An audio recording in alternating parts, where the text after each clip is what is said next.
السلام عليكم ورحمة الله وبركاته. أخياري كسو دوادا عاتي ميديا عن تشو فضلا هدي أدن لجوجتين سي شرقرية وسي غيبية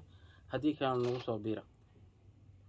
waxaan la soconnaa waayahanba colaad inay maaragtay ay ka jirtay dalka Itoobiya oo lagu dagaalamayay inta guud gaar ahaan gobolada Amxaarada iyo Canfarta haddaba su'aal ayaan isweydiinaynaa waa maxay tahay muhiimadda ay leedahay magaalooyinka Dasta iyo Kambalja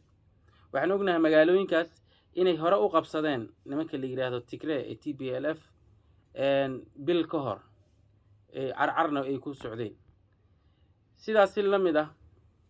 maxaa ka caawiyay markii hore Tigreega inay qabsadaan halkaas maxaase hadeertaan dhabar jibinta ku keenay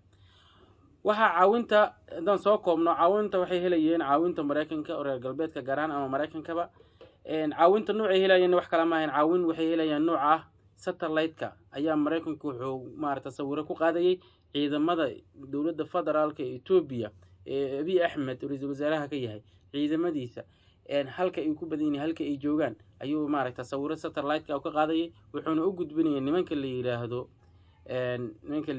Tigray iyaguna waxay sameynayeen meelaha ciidamada ay ku badan yihiin ay ka wareegayeen waxayna u wareegayeen meelaha ciidamada ay ku yar yihiin si ay maaragta awoodda ciidanka ee xoogan maadaama aysan ka hortagi karin si uu ka maaragta dhinac kor uga soo maraan waxa dhacday in maaragta nimankii maaragta ay jabiyeen ciidan badan oo markii hore dawladda federaalka la baabiyay sidaas la mid ah Mareykanka wuxuu ka caawiyay nimanka Tigray ahaa in internetka uu ka siiyo maaragta satellite-ka si toos ah u siiyo maadaama uu internetka dawladda ay Abiy Ahmed gacanta ku hayay uu ka jarto waa hore labadaas arrimood oo caawisay iyo saanad military uu siiyay kadib Tigray waagaas waxa u suurta gashay inuu qabsado dhulka oo dhan gaar ahaan mar labaad hadeertan marka waxa dhacday maadaama la fahmay nashqadii iyo kaartadii ay ku dagaalamayeen Tigrayga in markaana ayagii mar labaad dib loo soo ciriyo oo laga qabsado magaalooyinka istiraatiijiga ah ee Dasta iyo Kambalja haddaba su'aashii aan marka hore video-ga aan ku bilownay ahayd waa maxay muhiimadda magaalooyinkaas ay leeyihiin muhiimaddaas magaalooyinka ay leeyihiin waxa weeye waxay go'aamiyaan dagaalka ama waa dhul istiraatiiji ah cidii hadba qabsata ayaa ku gacan sareysa dagaalka oo waa la yaqaanaa waa dhulkaas bartamaha ah oo caasimadiina u dhow dhulkii magaalooyinka meeshii marinkii uu ka soo marayay maaragta qutu daruuriga Djibouti ka imaanaya maaragta kaabiga u saaran muhiimadda Abiy maanta